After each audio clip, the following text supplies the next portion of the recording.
Today to talk about national security and sustainability. I'm going to get into his resume here in a few seconds. I want to make a couple quick announcements before we do so. The first thing is that there's an IGO competition. It's a partnership between the Office of Sustainability and the Business School, and you can produce a video on sustainability in business. If you haven't started, it's a little late, but if you're in the process of doing it now, today is the deadline at 5 o'clock. Please turn in that video to me or at Sustainability at CFC by the 5 o'clock deadline. There's a $750 cash prize for the best video. So it's something that we're really encouraging for our students, and this will probably be an annual competition to think in terms of business and sustainability. The second thing is about composting. This is a zero waste event. One of the few that the campus has ever had, so we're really proud to be able to do that. So if we're composting everything in the black trash can over there, we're going to take it over and have all the organic material composted. Utensils are compostable. Just kind of FYI, we're either out or close to being out on the plate, so try and reuse your plates before throwing them in the compost. The final element that I wanted to touch on is we are in the process of creating an online magazine, and it's going to be called Synergies.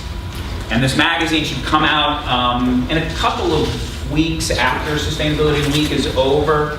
But right here you can see the wireframe for it. We are calling it a reader for regional sustainability.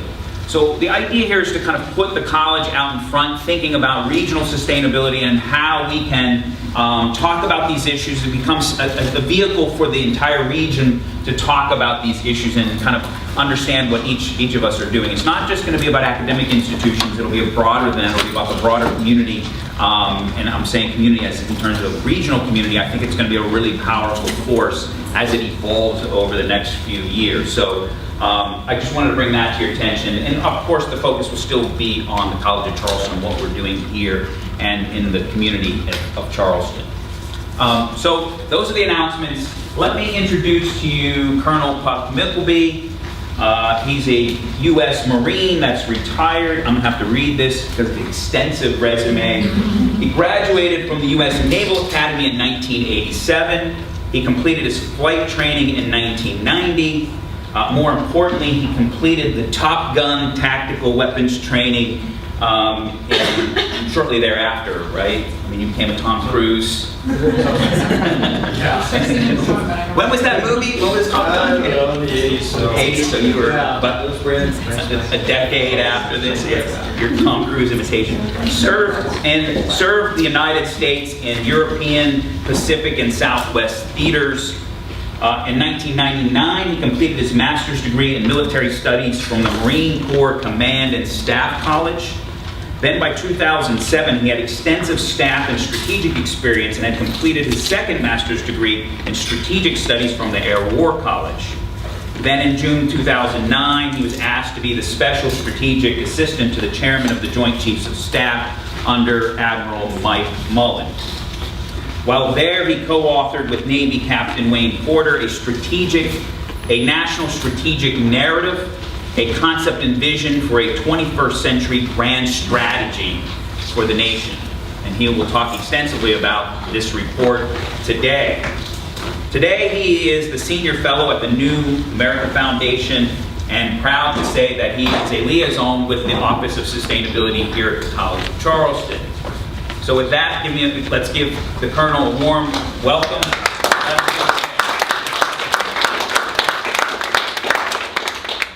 Thanks, guys. Thanks, Brian. Thanks for Charleston for having me. I live in Beaufort, love Beaufort. The Dolphins run free, but this is my wife and my favorite city, so I just love coming here. And plus, free chow, so you can't miss that. That's all good. Just a note about the whole stinking Top Gun thing. First of all, there's no trophy. You don't get to play volleyball. You got to hang around with a lot of sailors. So as a Marine, that's always tough to do, but we managed to get through that whole paper. That was a while ago. So did you drive a motorcycle? What's that? Did you drive a motorcycle? No, I didn't even. I had to walk a lot. I had no vehicle, so it was a whole bunch of crap. Whatever you saw, it worked that way. I'm using my magic mouse here as my whatever clicker thing, so if I screw it up, please be kind and forgive me. All right. Yeah, let's just, we'll get the kind of the boring track. Well, maybe it's all gonna be boring, I hope not. Well, probably will be. But bottom line, we're gonna talk about sustainability. I think this is really cool. You got Sustainability Week in Charleston. And my challenge is think about sustainability in a hell of a lot bigger terms than what gets kicked around the streets these days. I mean, first of all, sustainability, you know, it's maybe it's an overused word now. I don't know. I have another one. In some places where I go and speak, some people don't even like the word sustainability. You know, it's the whole Agenda 21 global domination thing.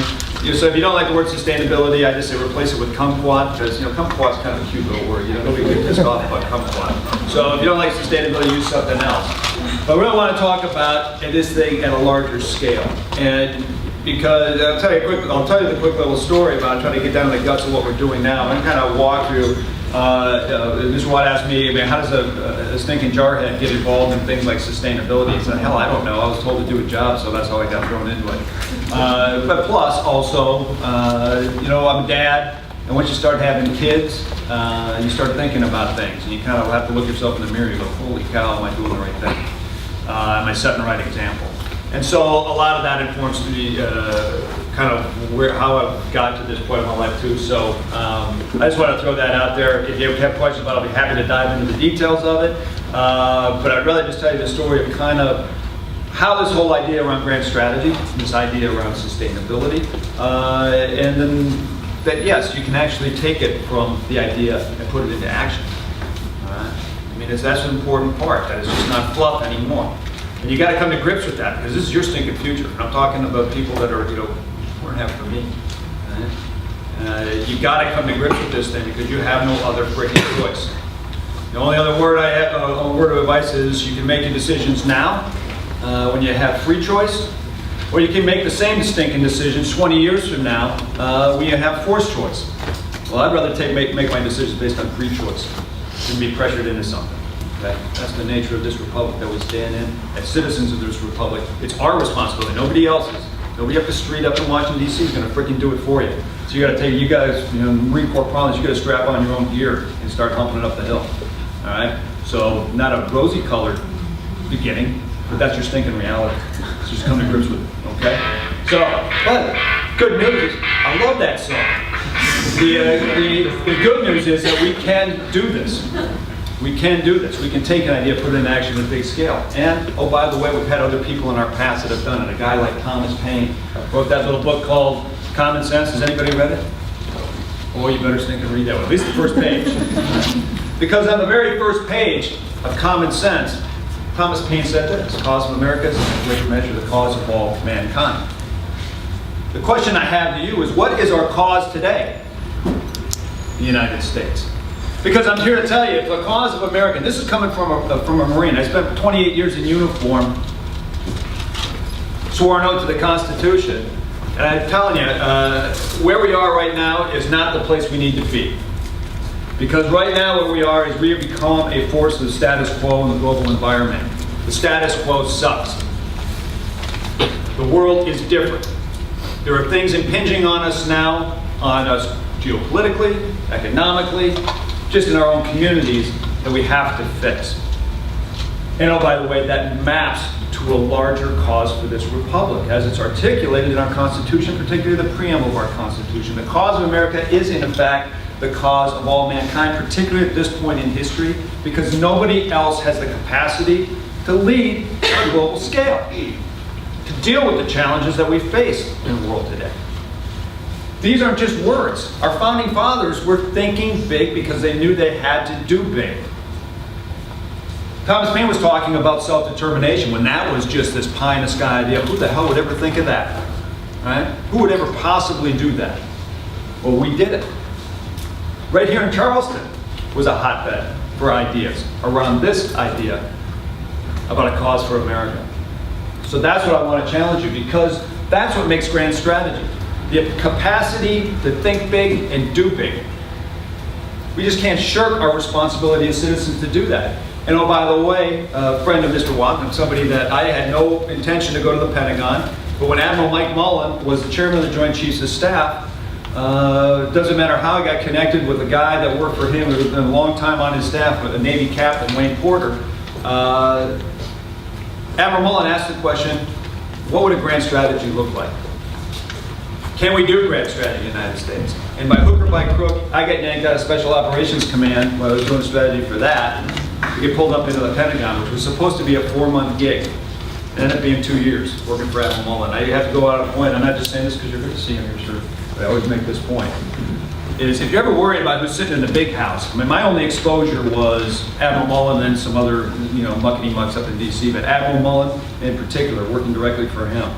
If you're worried about who's sitting in the big house, I can tell you from my experience with Admiral Mullen, you're not going to find somebody that's more decent.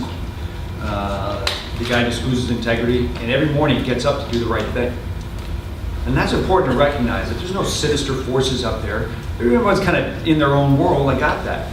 But a large part, the majority of folks up there really are trying to do the right thing. It's just the system is a little busted.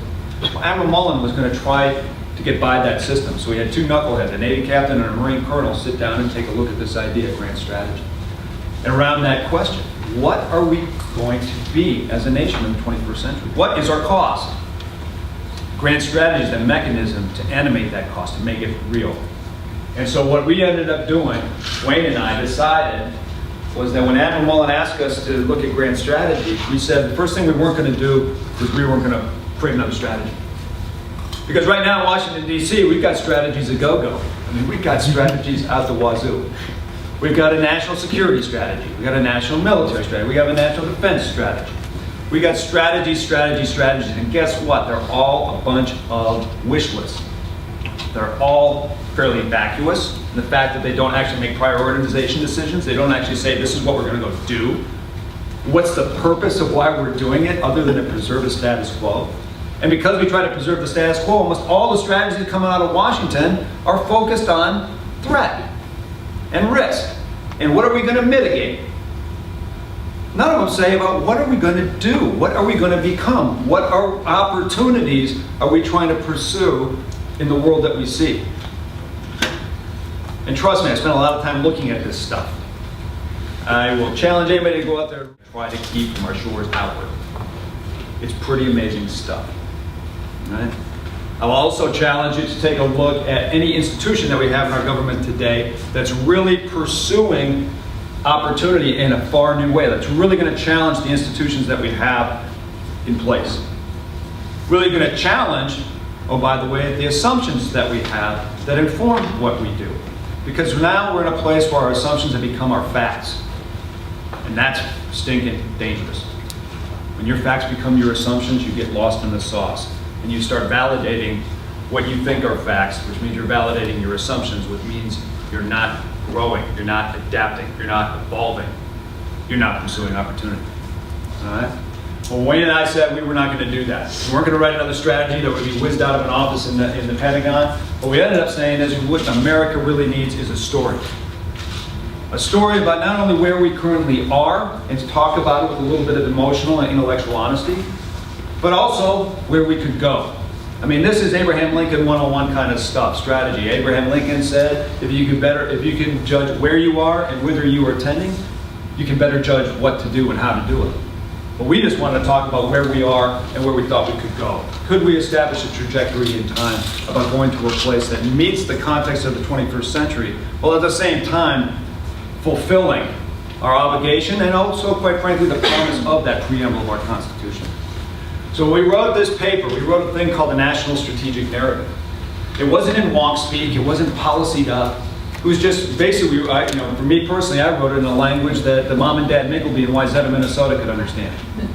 Because they're far more important to me than any muckety-muck in D.C., quite frankly. Because it had to engage our citizens.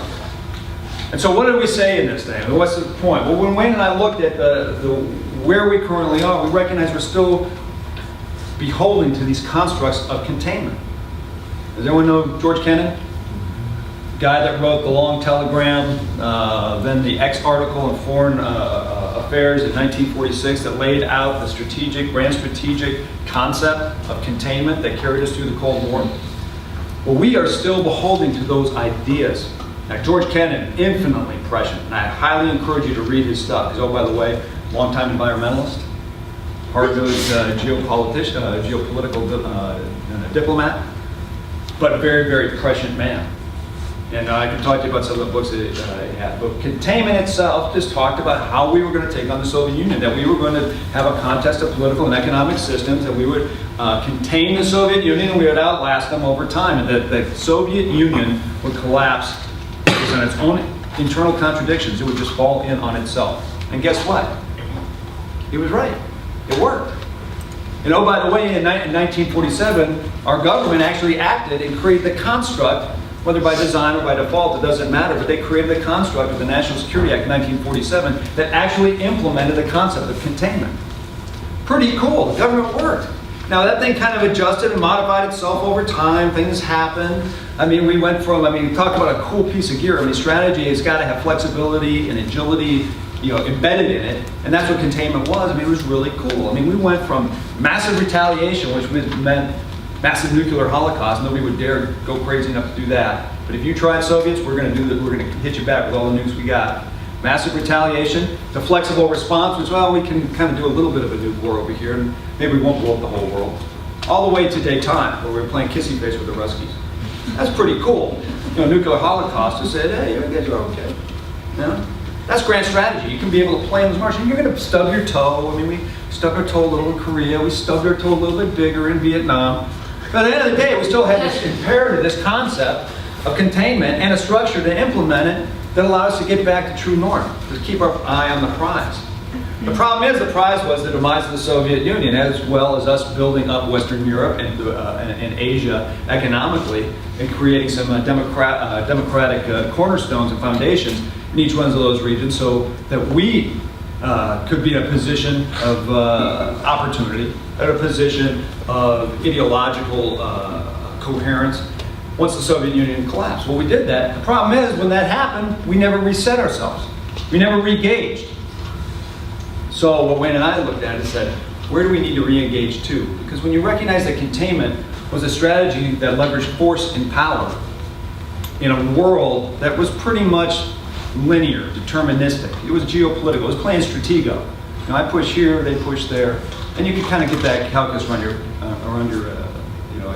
going on in your head. Now, I'm not saying it was easy. There's some tough decisions back then. Don't get me wrong, but the world is far more complex now. Back then, when the containment you could pretty much treat the world as if it was a closed system, and mostly closed systems because of the nature of information. What Wayne and I recognize is that the world is no longer a closed system. Never really was, but we were kind of able to artificially treat it that way.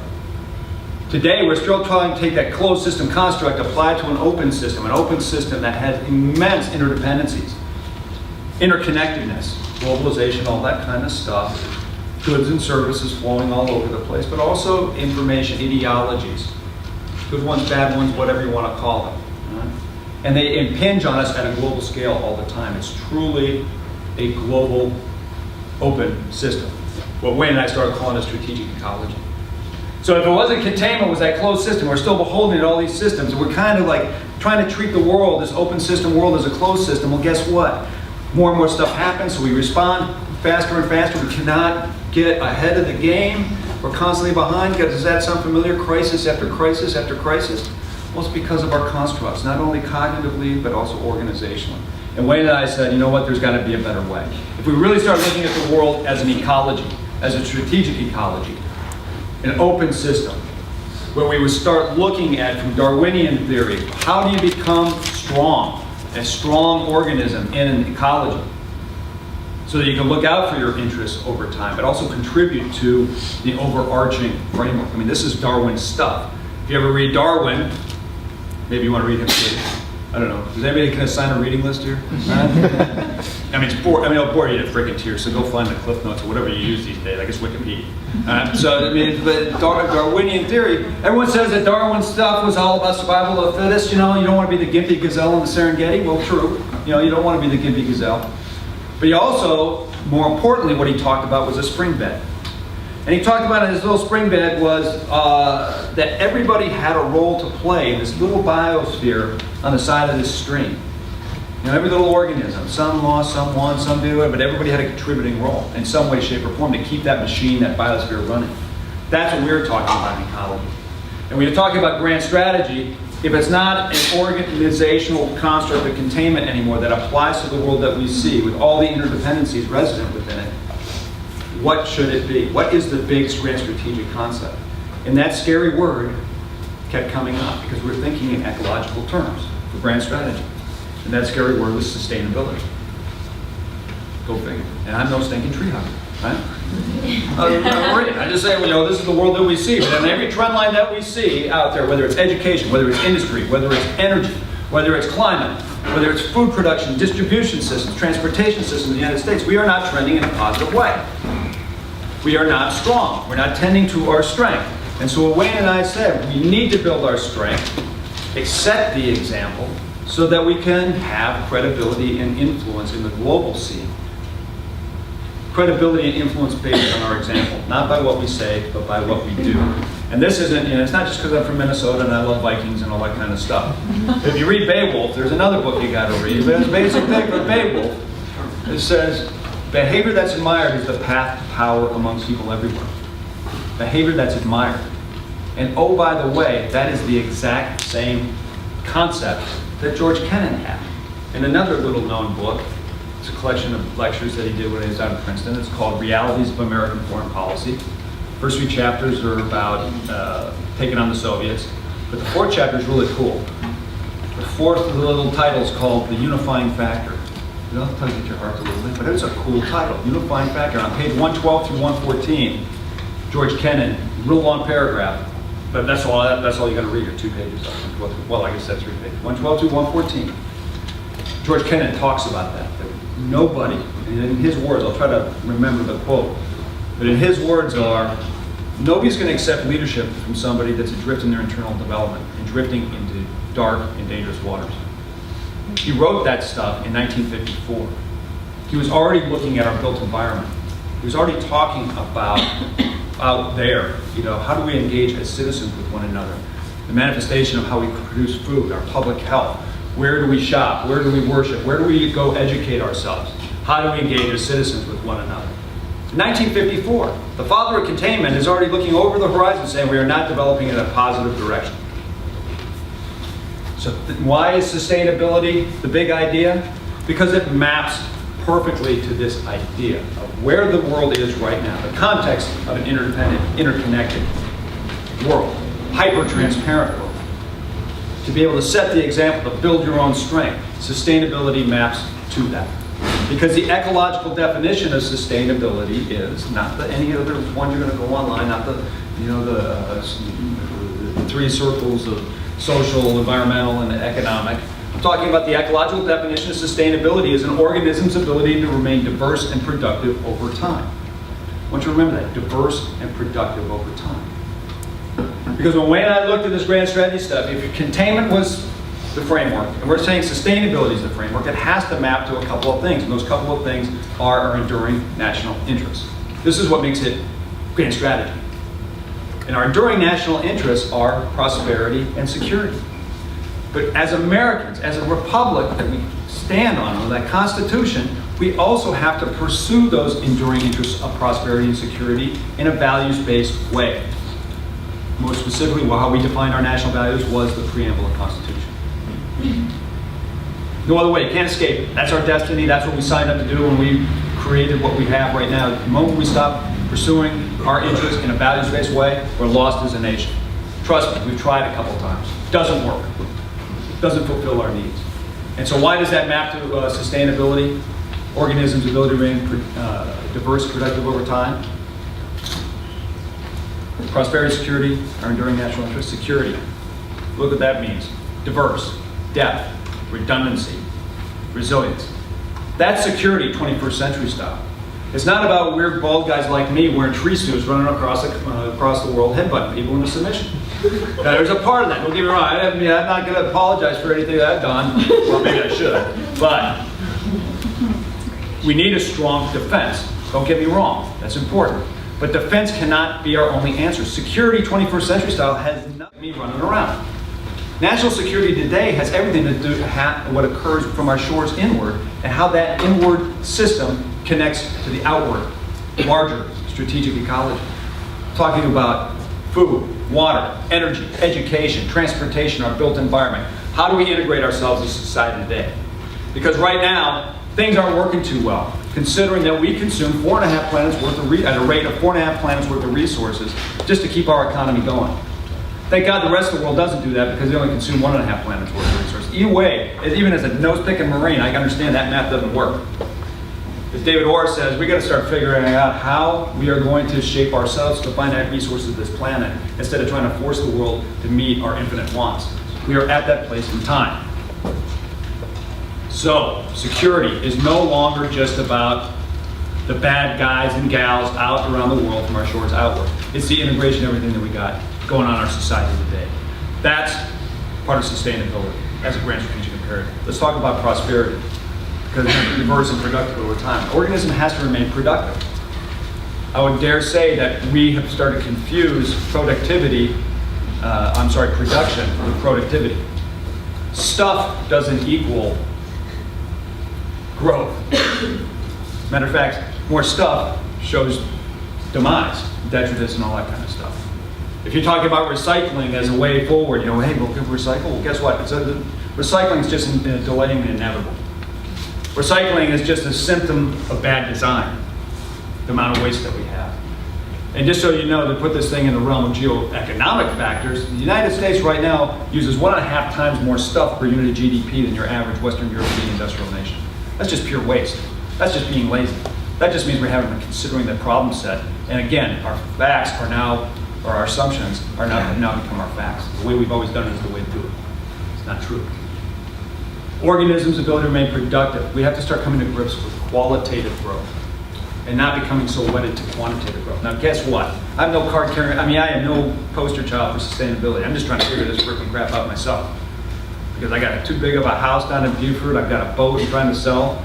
I've got a couple of kayaks, which I think is pretty cool. But my wife still wants to keep the boat, and she drives an SUV, and it pisses me off. Right? I mean, you can see my crappy little Ford Focus, but I get 38 miles a gallon of that thing. That's still not good enough. Because I don't have any choice. I don't have any transportation choice, particularly down here in the southeast. Productive over time. We really have to recognize that in a resource-constrained environment, productivity means qualitative growth, not just quantitative growth. We take that on a scale, guess what? The rest of the world will follow. So that's why sustainability is part of grand strategy. It addresses our enduring national interests of prosperity and security in a values-based way. Right? And it also applies to the context in which we find it. And oh, by the way, in the National Strategic Narrative, we lay that out. And we said that we had a couple of priorities. Number one was education.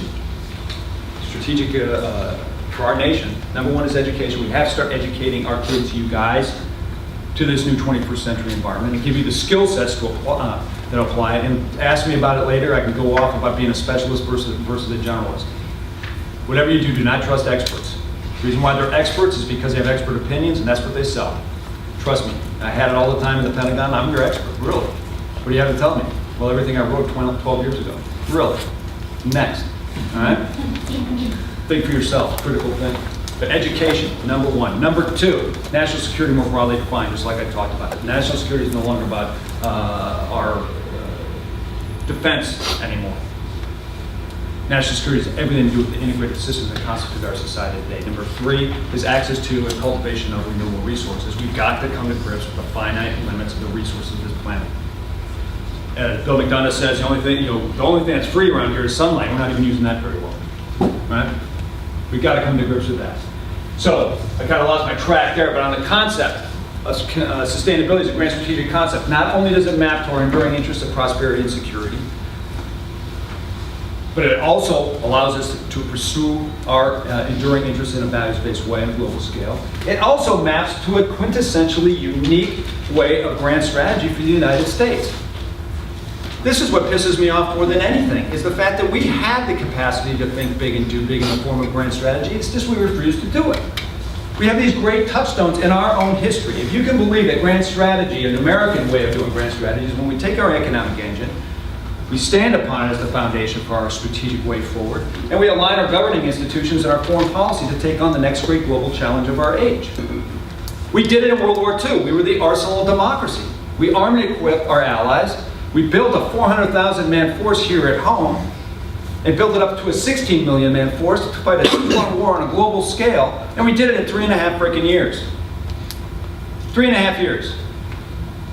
And set up the world for what came to follow, which happened to be the Cold War. And in containment, we did the same thing. We stood on our economy. Interesting thing, housing really fueled our economy up to the late 70s, early 80s. We used that.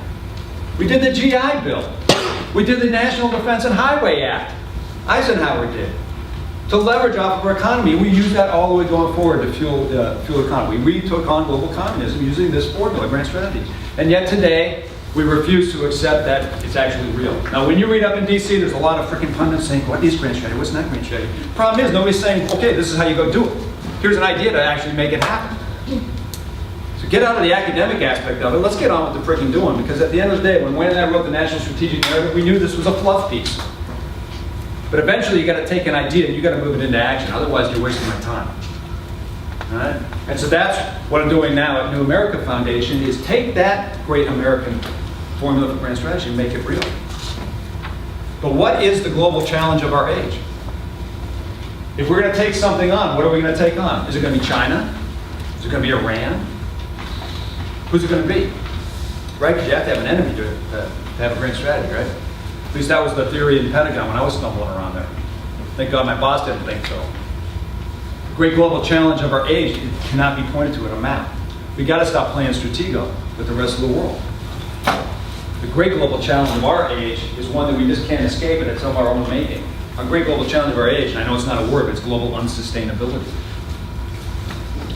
All right? Now, I'm not just talking about the 9 billion people we got to fold in by 2050. What I'm really talking about is the 3 billion people we got to fold in the global middle class, and with their arrival comes a 300% increase in resource consumption.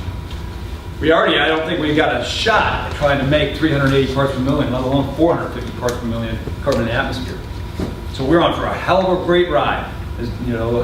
As some good friends of mine say, if you enjoyed last summer, you're really going to enjoy the next 1,000 years. All right? We better start preparing ourselves for this thing. And that is the challenge, and that's a global scale. America's the only one that's going to lead. And so this is what we've done. Now this is going to bore you to tears. It bores me to tears when I see it, but you have to come up with a framework somehow to do grand strategy. But remember that formula. When America takes its economic engine and aligns its governing institutions with foreign policy to take on the global challenge of the era, well, guess what? It maps to our current condition. Our current danger right now is economic inclusion. I just mentioned the 9 billion people, but also the global middle class. That is a big problem set. Who are we to say you can't go do it? India, stop it. Brazil, stop. China, stop. What are you doing? It's not us for us to say. What our position is we need to show how to lead that global inclusion. Ecosystem depletion, I already talked about it. 1.5 planets worth of resources. At a global scale, the human race is consuming 1.5 planets at a rate of 1.5 planets worth of resources. That math does not work. Something will shove. And guess what? It's not Mother Nature. She will kick us to the curb in a heartbeat and not even burp doing it. Right? The world's going to be fine without us. Trust me. We better shed our hubris and recognize that we're not outside that system, that we are part of it, we're integrated in it, and we better start playing by some of the rules. Right now, part of the global unsustainability we have is this contained depression we're currently in. Everyone talks about the big Great Recession. Well, guess what? We're in a contained depression. We have got to come to grips with the fact that monetary policy and fiscal policy is not going to fix what ails us. It's an issue of the system. It will not last. And oh, by the way, it's manifested in, at scale, a large resilience deficit. Now, what do I mean by that? Our systems are hopelessly brittle and linear. That's why in Fukushima Daiichi happened, the big tsunami happened. Now, this isn't all linear, but this is strong evidence and data that supports this, that as soon as that whole fiasco happened in Fukushima, there's a small little factory just to the north that got wiped out. And all it made was a $3 gasket for automakers. Well, our 4 major automakers got that one little gasket from that one little factory. It's very efficient, hyper efficient.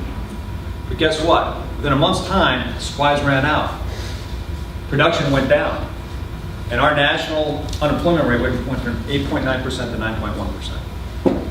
That's how linear our systems are. That's how brittle our systems are. We've got to come to grips with that and start building some more resiliency build some more depth, build redundancy in those things. Our U.S. foreign policy, I'm going to breeze through this stuff real quick, but we got to come to grips with the idea that regionalism is happening. It's happening no matter if we don't want it to happen, it's happening. We see it in lots of ways. The BRIC countries, Brazil, Russia, India, China, they've already gotten together and said, you know what? We've got to start creating regional monetary blocks. This is a big deal. If I could foot stomp anything just for any of those people that are interested in economics, this is a big stinking deal. The only reason we're not the Weimar Republic right now with inflation going off the freaking charts is because we are the global currency and we can print money like it's paper, which we do. The BRIC countries recognize that and they said we do not want to be beholden to that brittle system anymore. So they are actually looking to do regional currency blocks. When that happens, we lose control of our ability to contain inflation.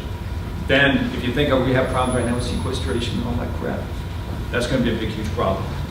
And we don't have any system, we don't have a logic framework to be able to deal with that. So we better start dealing with it now. That is a big deal. Another thing with formula, if you think about the World Trade Organization, which spawned from the post, Bretton Woods and the whole post end of World War II going into the Cold War framework, well, guess what? NAFTA, current discussion about doing a trade agreement with Europe, Japan and Europe doing trade agreements, China and Russia, all these unilateral trade agreements are showing that the large-scale institutions that we have established post-World War II no longer work for us. We're not taking that on, that responsibility. It's about assuring them that we're not going to act like a bunch of dimwits. So we're going to take on these challenges. Climate change being one of them. It was unconscionable that in our presidential election, it wasn't even a topic of debate, discussion. Our political discourse is calcified around ideologies that don't allow us to address our real problems. That's why we spin out about gun control and some other things. These are all big issues, I get it. They're not big enough for the condition that we find ourselves right now. We as citizens need to engage in that space. And it's going to be framed out in how we actually address the world in our foreign policy. In terms of the governance, we have to come to grips. What Wayne and I call for when the National Prosperity and Security Act is in the National Strategic Narrative was a new National Prosperity and Security Act, something that would shift us away from the constructs of the National Security Act of 1947. I mean, holy cow, it's only been, 66 years since we did something like that? Maybe it's time to do something, the world changed a little bit? I think so. If you don't believe me, as a Marine, and I love being a Marine, once a Marine, always a Marine, but it does kind of make me scratch my butt and wonder why the current mission in U.S. Code, Title 10, the role and mission of the Marine Corps, the language that frames that out, U.S. Code is what we use as our legislative framework for the institutions of government. The language that's in there is pretty much the same language that was crafted in 1927 at the Army-Navy Board in 1927. The Marine Corps' mission right now is pretty much that language, and that's what we procure to, that's what we train to. I would have to go on a limb and say that since 1927, the world has definitely changed. And the language of 1927 is reflected in the language of 1947, and it's still current alive today. We have got to do this. So if you think that we're having a big deal over gun control right now, background checks, I can't wait to see the frickin' follies around this one, right? But it's got to happen. If this republic is going to survive, I am convinced of it. Last thing, I want to talk mostly about this. And I'm going to be done here just real short, because this is the big meaty stuff. At the end of the day, sustainability is never going to be real. If you create this thing, an argument between, if sustainability is your argument between the environment and humans, let's stop doing it right now. Let's just spend as much as we can get. Let's just burn it out and go down with style. You've got to take a humanist approach towards sustainability. A humanist approach. And what does that mean? Other than it makes me feel good to say it. What it means is you've got to take an economic approach to it. You've got to find our problem today. If you're going to take on all of this, we've got to fix our economy. And there's, like I said before, no amount of quantitative easing or fiscal policy or monetary policy is going to get us out of the stinking rut.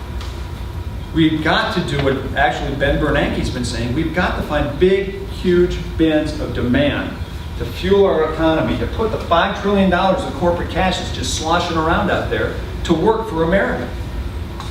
This is what generates.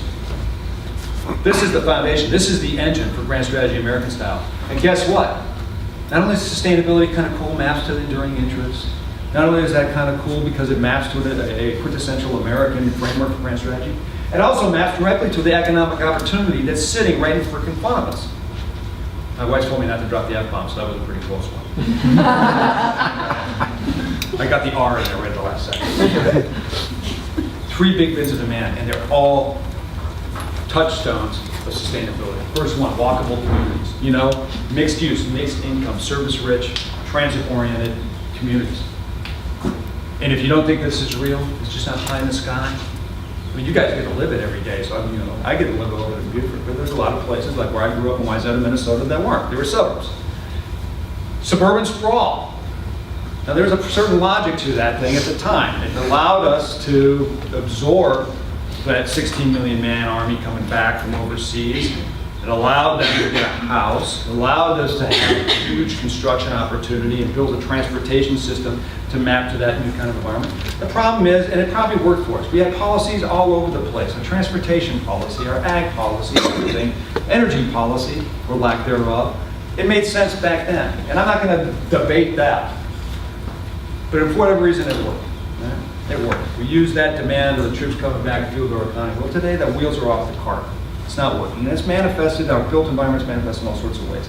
Energy, forget about it. We're burning so much oil, got it. Okay? And this is because we have a transportation system that sucks because it maps to, it's just our prosthetic for our built environment. The other thing is our agricultural system. Is it really healthy for us? When you consider that 1/3 of our nation is clinically obese, 2/3 are overweight. According to 2009, according to Gallup, we spent $2.75 trillion on healthcare. 70 to 75% was going towards obesity-related causes. Can I say that number again? Because you guys didn't even bat an eye. Maybe you're just the big numbers. $2.75 trillion on healthcare costs in 2009. 70 to 75% of that went to obesity-related causes. That's an embarrassment. Not only that, it's embarrassment physical. I'm talking about fiscally. What a stupid thing to do. And oh, by the way, we subsidize the hell out of doing that with the correct way we grow our food. And oh, by the way, being a national security guy, I'm getting into the agriculture stuff here, but let me just go through the walkable community stuff. Being a national security guy, it scares the hell out of me that 50% of Iowa's topsoil is gone. And some swaths, according to Michigan State University, right in the middle of America, some swaths of our country, up to 75% of the soil is eroded, most just because of the way we choose to farm. And that was an overt policy decision in 1972 by Secretary of Agriculture Earl Butz under the Nixon administration to plant fence row to fence row, take on the Soviets again. Right? It worked. No longer worked for us. Right? Because at one point, some point, Mother Nature's going to say enough's enough, and it's going to stop growing. If you want to read something else that's kind of interesting, kind of a call out, 1944, Sir Albert Howard wrote his book, The Agricultural Testament, in that he talks about Rome. He said Rome had a lot of other problems, but the big core problem was they didn't tend to their soils. And if you look at the economic collapse of Rome, it had everything to do with its ability to grow, produce food. They had to extend themselves in order to get fertile soil, to feed their population, to keep throwing loaves of bread up in the Colosseum to placate the mob. They rotted from within. When you start looking at Saudi Arabia buying up swaths of Ethiopia, so they can have grain, when they used to be food self-sufficient some 20 years ago, kind of makes you wonder, doesn't it? What direction are we headed? So how are all these things together? I mean, after all that little mantra, walkable communities. I referenced the fact that suburban sprawl fueled our economy. Well, guess what? Right now, 56% of Americans don't like where they live. 56%, more specifically, 56% of Americans seek the attributes of smart growth, walkable communities, mixed use, mixed income, service-rich environment. 56%, yet only 2% of American new housing startups will meet that demand. Now, I am not very smart, but 56% demand, 2% supply. What does that sound like? Come on. Opportunity, right? Economic opportunity. So much so that in real terms, that's 3 times the level of demand signal than the returning GIs provided post-World War II. 3 times. This is a huge economic opportunity if we just take this thing on. And guess what? 80% of the challenge is in the retrograde. We already have the market environment. We also have the playground established. It's just a matter of creating the policy decisions to do it. Right now, Fannie and Freddie still have a drive till you qualify framework. You keep driving farther and farther until the land gets cheap enough so you can build a home. Oh, by the way, we can't afford the infrastructure cost or transportation cost to make that happen, but we're not going to worry about that right now because I don't have to deal with it in my own backyard right now. But you will, and we're feeling the effects of it right now today. Right now, mixed use, mixed income, higher density built environments, that's actually what the market wants. And oh, by the way, it maps to a global need as well. We can put ourselves in a position of leadership to figure that out. Regenerative agriculture. Also, the market forces are there at a global scale. According to the Rodale Institute, they did a 30-year study comparing what our current agricultural model, sometimes called industrial agriculture, versus regenerative agriculture. And guess what? Per acre, equivalent yields. More importantly, in times of drought, regenerative agriculture is 30% more productive. Climate change kind of concern. But most importantly, just because I'm a money-grubbing little turd, guess what? Regenerative agriculture, 3 times more profitable per acre.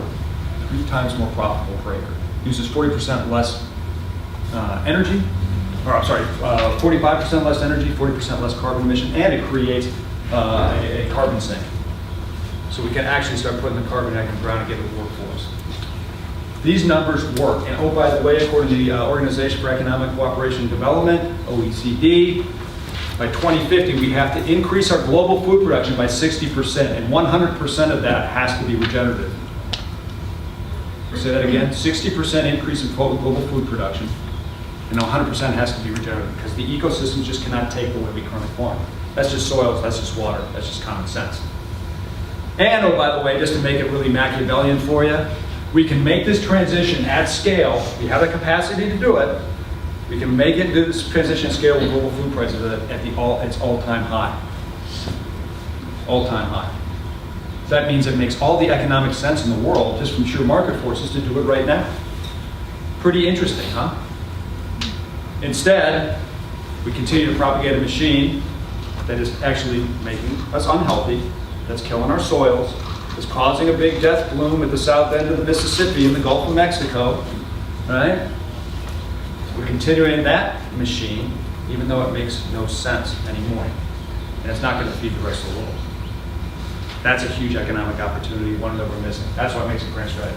Last thing, resource productivity. We're talking about fundamentally getting around the terms of using so much stuff per unit of GDP. That means we at scale, not only in terms of education and applied research, but we're talking about taking 3D printing, stereolithography, renewable energy technologies up to scale, and really make it a national effort.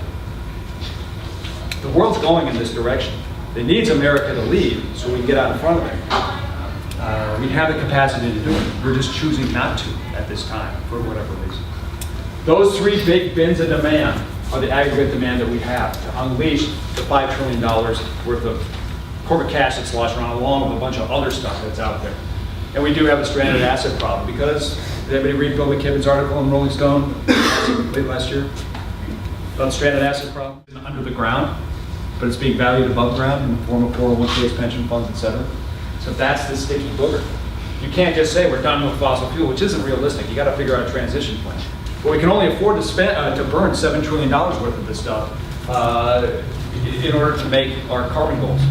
And that's 450 parts per million. It's still a saucy ride. $20 trillion have to be written off the books.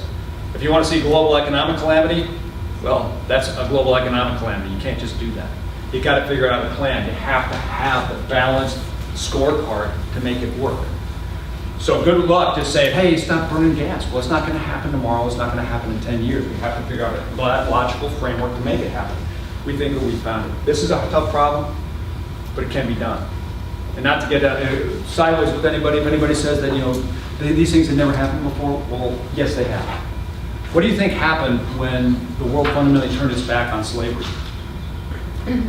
That was a stranded asset of huge global economic proportions.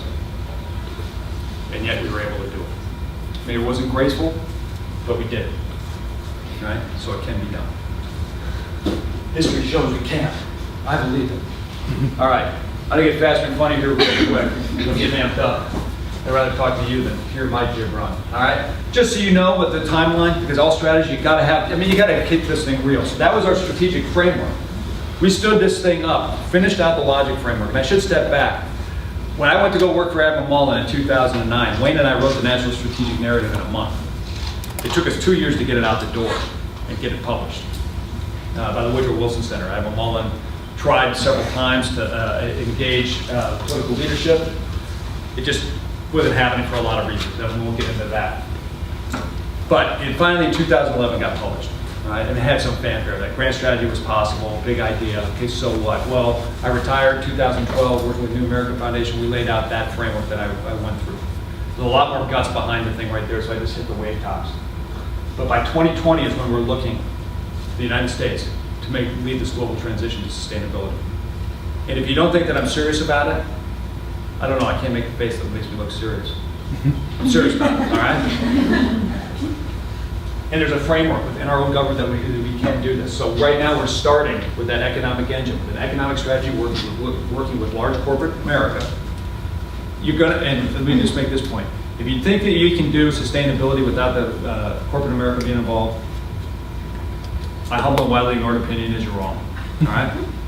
You've got to have them involved. Not only because you need the economic capacity, but you also have to create the political safe zone for politicians to go to make it happen. But you also have to make it real. You can't just talk about it in the policy world. So we're developing regional clusters, which I'll talk about in a second, which will be near and dear to your hearts. But you also have to get your brain around a new way of doing financing, using the markets in a more efficacious way. That it's just not for the next buck tomorrow, that it's for the multiple millions of dollars, and also the promise that you're going to have a sustainable economic engine 50 years from now. They start using that logic framework, and guess what? The likes of BlackRock, JP Morgan, Citi, Bank of America, all those muckety-mucks that you hear in the newspapers and stuff, well, guess what? They get it. They also get it because these are global market forces, and they want to capitalize on that. Okay? So you can either believe me or not, doesn't matter, but that's who we're dancing with. But then we're going to go to a foreign policy working group, and then we're actually going to frame out a National Prosperity and Security Act so that by the 2016 elections, we can have 4 years of debate, so by 2020 we're in a position where this idea of sustainability as a grand strategic imperative will take hold. And if you don't think that that can happen, this is basically the same framework. We're taking a page from history, what Eisenhower did with the Solarium Project, because guess what? Everyone didn't believe containment was the right idea. It wasn't until Eisenhower in 1953 said, okay, I'm going to do the Solarium Project, which is going to take containment, and everybody that wants to invade Moscow, and then there was one other like kind of containment light thing. Put up 3 teams, said go out, plan it out, come back to me, and I will decide, and that's what our national grand strategy is going to be. He did that, because he was still acting like a general, I guess. But he did it, and oh, by the way, it worked. So he did that in 1953. By 1960, when Nixon and Kennedy were debating, they weren't debating about should it be containment or not. They were just debating about implementation. That's what we intend. So sustainability becomes the default setting for this nation. Big talk from a little guy, but like I said, you better think big and you better do big. And then have the whatchamajiggers to go after and do it. All right? So real quick, top down, bottom up. Let's just blow through this thing because I already talked about everything on it. All right? But this is what's going to make it work. I just want to make sure that you recognize you've got to take this thing down to Main Street USA. So the big policy stuff, aggregate demand and excess, all that crap, it's all important. It's all good wonk speak. At the end of the day, you got to put it down on Main Street. Right now, this is what's happening down on Main Street. Our entire national economy is geared right towards this end of the spectrum. And what this chart is for every dollar you put in, how much you get out. So if I put a buck into retail, I get 55 cents of ancillary economic activity coming out of it. So where's our economy?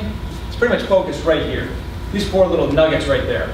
Absolutely the lowest producing end of the economy that you could possibly do it, but that's where our policies are geared towards. Guess what?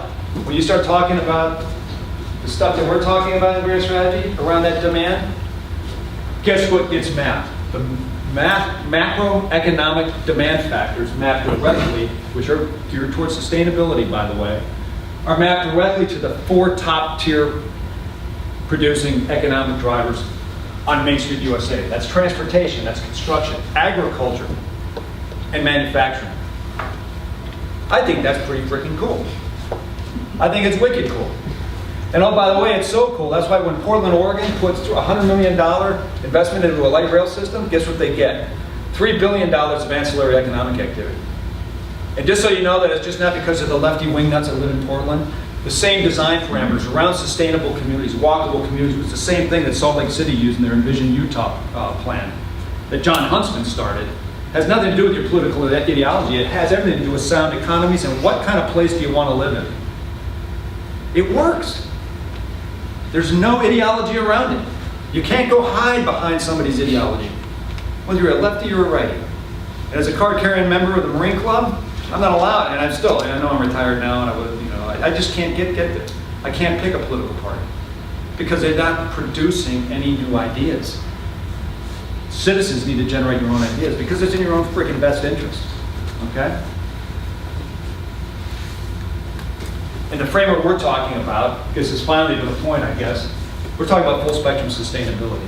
Get out of your brain about the environmental stuff. It's important. It's all in here. But sustainability can be that organizing logic. Full spectrum sustainability. Converging all these different sectors together to a new design. Food, water, energy, transportation, built environment, education.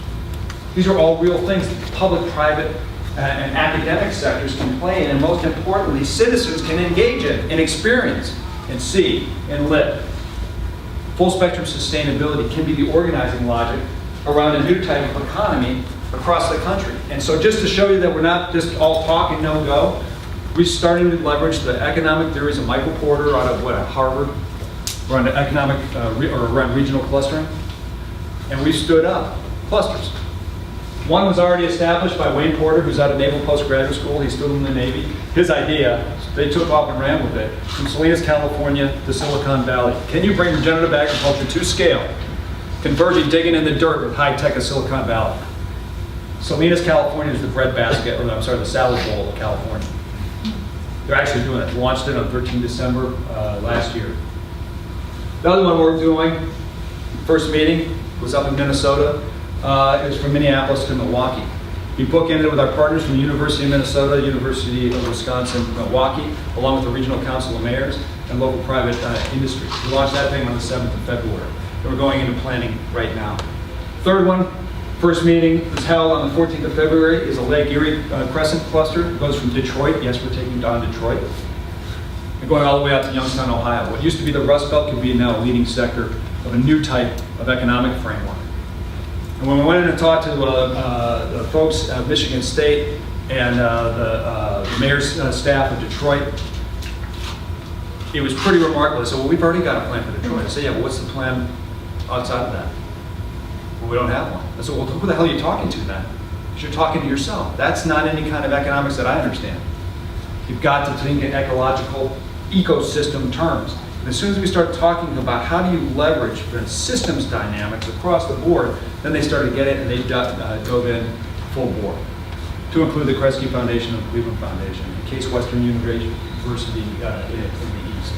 We're also, Ohio State's going to be coming in, along with the city of Cleveland, Toledo. We got Youngstown, Flint, Michigan, and Detroit. It's happening. They're going into planning here in the summertime. Last one, near and dear to our hearts, the Southeast. Originally, this is actually where I originally started with this idea, and that's what brought me to Brian. Was thinking, could we do a cluster from Charleston to Savannah? God, I know, cats and dogs living together. 2 federal ports that are going to be improved, getting federal dollars to do it. Huge production capacity right here. Education system across the board. Don't mean to offend anybody, pretty much sucks. You want to constantly, at least in South Carolina, jockeying with Mississippi, 49th or 50th. But we have the opportunity to do that. So met with Mayor Riley, and he's full in. Brian and I met with Mayor Riley. What does full in mean? I don't know. We're going to figure it out. But what we did do is College of Charleston, the University of South Carolina, and Georgia Tech met with Senator Nunn, and he completely gets it, and he threw it his way through the Sam Nunn Center. So Georgia Tech is really going to be the kind of central belly button for getting something going. We anticipate doing something in May. I know it says March, April, but you know, I want to go faster. They're going to go at their pace. So it's probably going to be May of starting the regional planning session. But we have the cities of Macon, Savannah, Charleston, Columbia, and Atlanta. Georgia Tech's bringing Atlanta Mayor Reed, he's on board with this thing. And kind of cool too, was a good pal of mine from the Army, Undersecretary of the Army for Energy and Sustainability. Yes, they have one of those. Richard Kidd has pledged to put in Fort Benning in Georgia and Fort Jackson in Columbia into that mix, because he recognized the interrelation, interconnection of all this stuff. This stuff is real, and so real, now we got all sorts of people coming out of the woodwork, particularly up in the Northeast. Governor Cuomo's office, one in DC, Baltimore, one in Middle America from St. Louis to Kansas City, one in Denver, which is really taking off now. We're looking to engage Salt Lake City on that, and more to follow. As soon as you think big and you recognize that you got to do big, all you got to do is have the idea and put it in a pragmatic, implementable form, and things will happen. Now, are all these going to be successful? Hell, I don't know, but it's better than sitting around with our fingers up our you-know-what. Right? Get out and do it. This is the challenge to you guys. Because at the end of the day, why can't the Southeast lead this nation towards a new direction? Why can't it? Because it's too hard? Well, suck it up. How am I going to look at my kid and say, well, sorry, son, sorry I screwed your future up. It was just too hard to do anything about it. You know? You can't do that. You've got to engage as a citizen, right? And it's not just a utopian vision of creating a new place. Does anybody recognize this? Is anybody like an architectural kind of type? With Sir Ebenezer Howard. Ebenezer Howard, right, Garden City. Through that in 1902. Guess what? Full spectrum sustainability right there, 1902 stuff. 1902 stuff. People have been thinking about this a long time. And now, granted, when I was in the Pentagon, I was often accused of being utopian. You know my answer to that was? I mean, that's kind of, that's like, I don't know, calling me a real dirty word in front of my mom, you know, for a Marine to be called a utopian kind of guy, right? Well, you know what my answer was? My answer was damn straight. Damn straight I am. Because what else is the frickin' point? If you're not trying to create something better. And oh, by the way, if you do the etymological drill in the word utopia, utopia, topos, place, well, there's in Greek, you can, topos in Greek is place. There's two different ways you can do the U part of that. You can have an O-utopos or you can have an E-utopos. The O-utopos means no place. The E-utopos means good place. I mean, which one do you want to go for? Huh?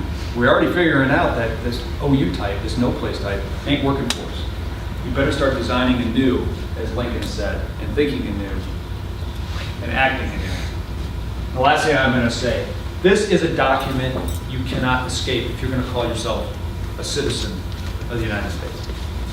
The preamble of the Constitution is the part I'm talking about. And it doesn't say, the first three words, we the people. It doesn't say we're waiting on Washington. Right? It says we the people of the United States in order to form a more perfect union, to establish justice, to ensure domestic tranquility, to provide for the common defense, to promote the general welfare, and to secure the blessings of liberty to ourselves and our posterity. You guys are probably still in the posterity realm, but you guys start thinking about your kids too. Right? If you notice all those words in there, to form, to ensure, to establish, those are action words. They're not sit around and wait for something to freaking happen words. Right? This is our destiny. So, I mean, this stuff exists. Do I have a magic formula, what you need to do walking out the door today? No, go figure it out. I'm doing my part, you do yours. Right? The point is, you've got to act. Don't accept that sustainability is this dirty word, that it only applies. I'm going to think local, but I act local? Bullshit. It's more than that. It's more than that. It has got to be our default setting as a society. We need to start talking about it in that realm. We're talking about it as the organizing logic for our grand strategy for this nation going forward. Right? You guys figure out how you want to do it in your own lives, but do it. Thanks.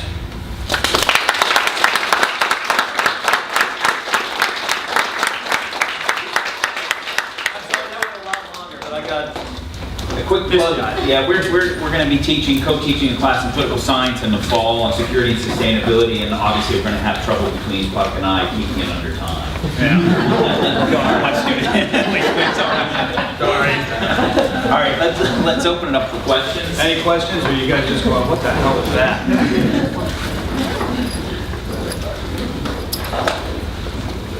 Come on, questions? I got a question for you then. What the hell are you learning? What are you learning? Are you learning practical application?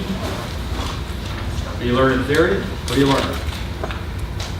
Does anybody, nobody has a beef about what they're learning? Application. Application? Is it good? It's pretty good. Because it just Real goes world. there? Yeah, it's like real world application. How to use it, not really what you're normally used to being taught, but when you're actually in the field.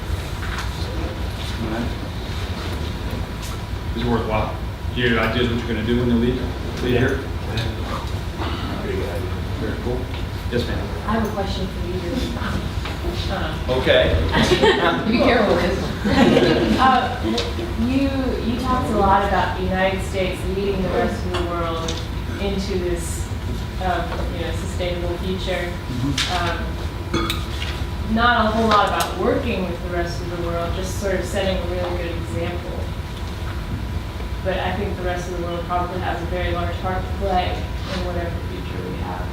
So is your grand strategy working with, or just sort of being like the role model?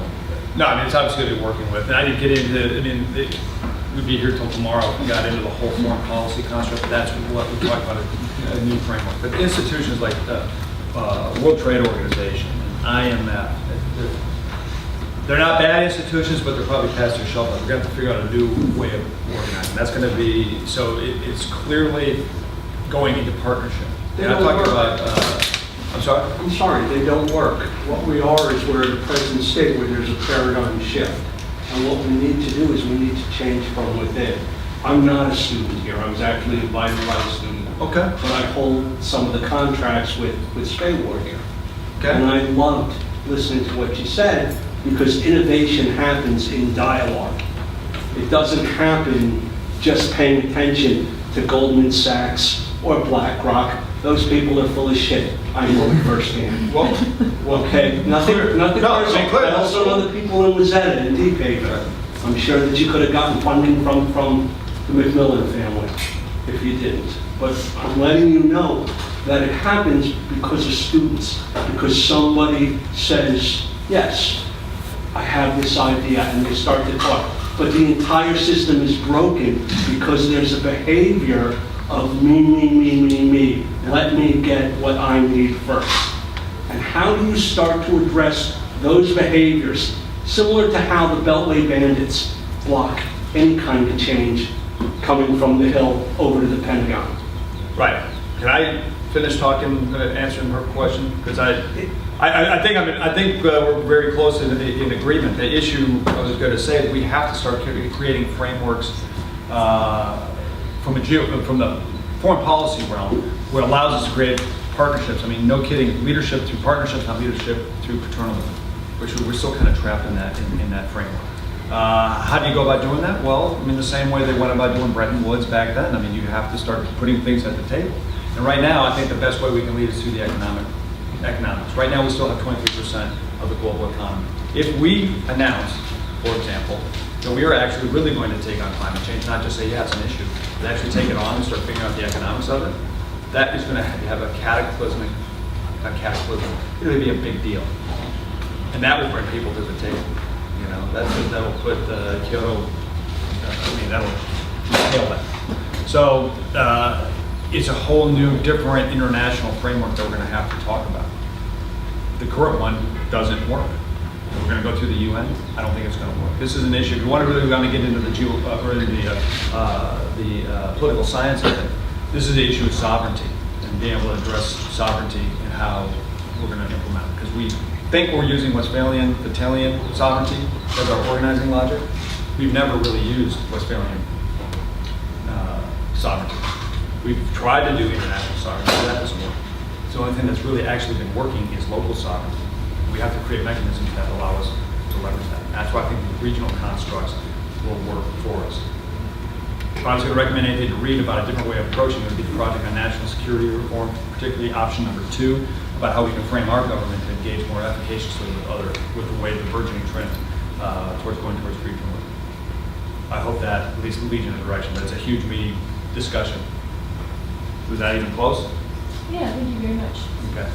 So, sir, your question: how are you going to break the military-industrial complex? Is that? I don't know. That's not my question. What my statement is that If anything, I'm just sitting in agreement with you, but I don't think the IMF works. I don't think that any of our systems work. I think that that the thing that we need to start doing is start identifying that there is a cancer that is so bad that we really have to cut it all out and really start working and addressing and telling ourselves the truth. And it starts by talking with young people, and talking with other people, talking with everyone, and telling the truth about really what our experience is and what we see, because the system is an epic failure. And there is no continuity of operations. There's no disaster recovery. Are you aware that in the state of South Carolina, out of the 44 counties, there is no disaster recovery plan in place? I would say that even if you had a disaster recovery institution in place, they're not going to work because they're still centralized. So, I mean, that's what, again, goes to citizens engagement, and can you organize to that extent? And they did a really, there's great examples, like down in Haiti, of using that, short text messaging and all this stuff to organize to address things. But we could have that conversation later. But I mean, so I agree with you. IMF and WTO, those types of frameworks, they serve their purpose. We need to reshape and remold them to the purposes and the needs that we have in the future.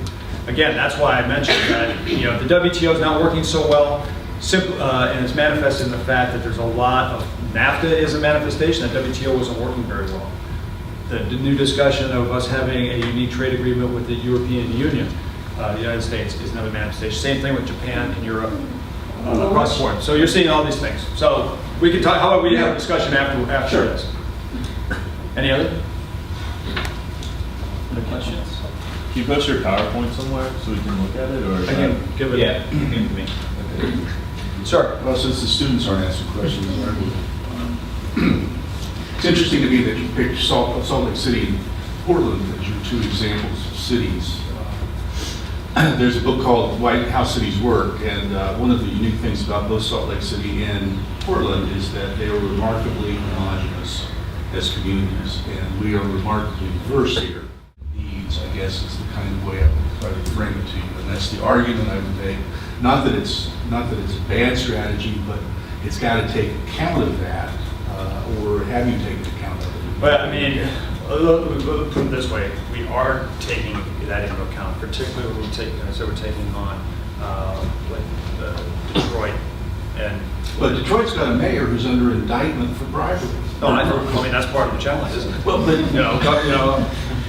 okay. Well, no, I mean, if I'm missing your question, I think that the political system reflects that, is what I'm saying. And until you get at that, you're not going to get at. Mayor Ryan is on his way out of office. Yeah. But politicians are elected every 4 years. That's one lack of continuity that we have. How do you engage a political system where, at the national level, and I just want to say, Congress meets from Tuesday afternoon to Thursday. They come home and they raise money, and now they're saying about 70% of their time is raising money. That's what they do. Local politicians are part-time for the most part. Mayor Riley is one of the 2 full-time politicians in the state of South Carolina at the local level. I just don't know how you handle a political system. Well, I don't know. I mean, I don't know either. This is our attempt. I mean, and just to answer the logic of what we're doing at the macro level, that's why we're going to the private sector. Is it to dance with the devil? Is it whatever? I'm really not emotional about that one way or the other, because everyone does good, everyone does evil. So let's just try to shade, let's try to get some design to actually do something and start engaging the world. So that's what with this economic strategy working group, that's where we're starting. In partnership with the World Business Council for Sustainable Development. We've also got PricewaterhouseCoopers to come in to do the financial modeling for us, because they do the budget for the federal government. So we have an apples to apples comparison. What we intend to do is create a business plan for America. The logic being, and this is, is it going to work? I don't know, but we're going to try, is to create a political safe zone. So at least we can have some kind of political engagement around the economics of this thing. Because I think when the doors are closed up in the political, the politicos, you have those with the most extreme views on both sides are getting all the time. Anybody that's in there that actually trying to get something done, they don't even have a chance to play. We're going to try to give them a chance to play. That's at the macro level. At the micro level, in each community, I believe you have to have a political change agent. I think mayors will be the political change agent, because you're most mayor, whether they're full-time or part-time, are interested in job generation and long-term sustainable economic growth for their communities. And this is leveraging that. And I have to say, it's been working because that's who we've been engaging. Not going to the state houses, not going to county councils, trying to hit mayors as the voices, because they actually have important things. First of all, they have to look people in the eye, and they somewhat have to deliver. Second thing and we're talking about not necessarily all the big metropolises and stuff, we're talking about mid-sized urban areas. But the second thing that they also have is policy-making capacity, whether that ranges from form-based code, whether it means they can try to implement feed-in tariffs, whether it means trying to levy some kind of tax base, not an option in Detroit, but can you use TIFs to try to at least get investment, mitigate risk, securitize, monetize. What we're talking about, these regional clusters, is creating asset classes that are investable over the long haul. Just one point about that. They don't make policy without the vote of that council. Well, but at least you can have a larger idea is what we're doing. And if you're talking about, if it's just my town, that's tough. But if you say, they're doing it up the road, they're doing it up the road, there's a little bit of selling stone soup, I get that, but that's how things happen. The bottom line is that I refuse to accept the fact that all these forces that prevent things that are so corrosive in our society today, that we just say, in the parlance of Vietnam, chew ahoy. I just don't believe in giving up. Why would you? Why would you do that? So you got to figure out, take a systems approach, find your leverage points, and dive in. Maybe you're going to be, I love the quote from Bazooka Joe, when you're diving into the sea of life, make sure it's not a belly flop. Well, I'm willing to take the risk that I'm doing a belly flop. You got to freaking try. Sure. So call that a misty-eyed response, but I'm not saying I'm right. I'm just saying I'm trying. I have two questions, I suppose. One would be, if you're going for the middle size cities, but the trend is not of population growth is in middle size cities.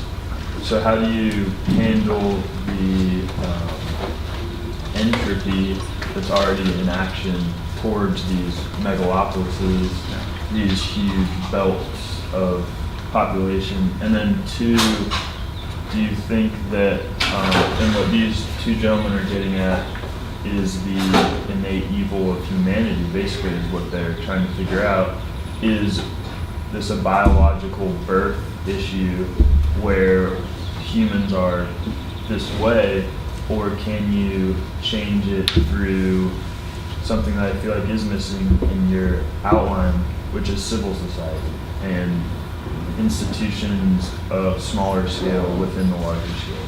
Well, I think when I've had the citizens, little Huya component of it, that's what I remember. So, civil society, citizens have to organize themselves and have that voice. That's de Tocqueville in practice. Democracy in America. But that's one of the things that de Tocqueville said. There was a lot of things wrong, but there were a lot of great things in America. He was making his observation. I read he was a 26-year-old French punk. I don't know what the hell.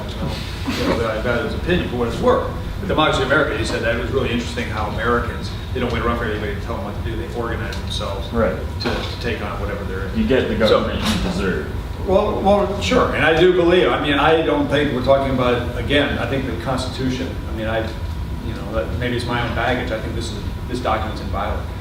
I just don't think that as a citizen, you're going to cherry pick from it and say, just so I can keep doing what I'm doing. What you're going to do is allow the preamble to inform your actions and reflect on what you're doing. That's a philosophical aspect of it. I do say the pragmatics of it are human beings are self-interested. So craft sustainability, leverage large-scale market forces that are currently, that do reside, or that do exist, and make them real in Main Street USA. That's the design. And self-interest, economic framework, that there's opportunity space out there. Somewhere along the way, we kind of forgot that we're the land of opportunity, not the land of threat and risk. So I think that's the challenge. It's an enormous challenge. Trust me, I choke on it every freaking day. But like I said, okay, if you don't like that one, come up with your own, man. I'll be right there with you. That wasn't an answer to your question. That really focused on say. That's okay. Sir, final question. Yeah, so hypothetically, in your narrative by 2020, what would the odds be of having a Department of Sustainability at the national level? I think something like that would probably really take a lot of help to sort of. This was brought up before. I don't know, because I would I would rather have sustainability be viewed as, from a policy standpoint. You're talking about an institution of policy making. That the organizing logic of sustainability is just a default setting. I think the thing that we always tend to do is, okay, we just need to stand up a department of something. And then all of a sudden becomes centralized, and this cannot be centralized. It can't be all of a sudden new things coming out. I mean, it has to be an organizing logic for whatever the framework. I think we're still going to have a Department of Defense. We're going to have a department, State Department. Ostensibly, if we do this right, the EPA goes away. Because if the system's working perfectly in a perfect world, the environment's already accounted for, and you wouldn't have damage upstream or downstream. So, kind of meandering response, but I think it's a mistake to organize around the central concept. What we have to do is find out what are the multi-sector, this full idea of full spectrum sustainability, what are the functional areas that have to be established in order to make that concept a reality, and organize to those functions and not to the overarching concept. So I hope that makes sense, because we didn't have a Department of Containment. We figured out what was the organizational concept we needed to implement that concept, and we did that pretty well. That makes more sense, thanks. All right, thanks, Bob.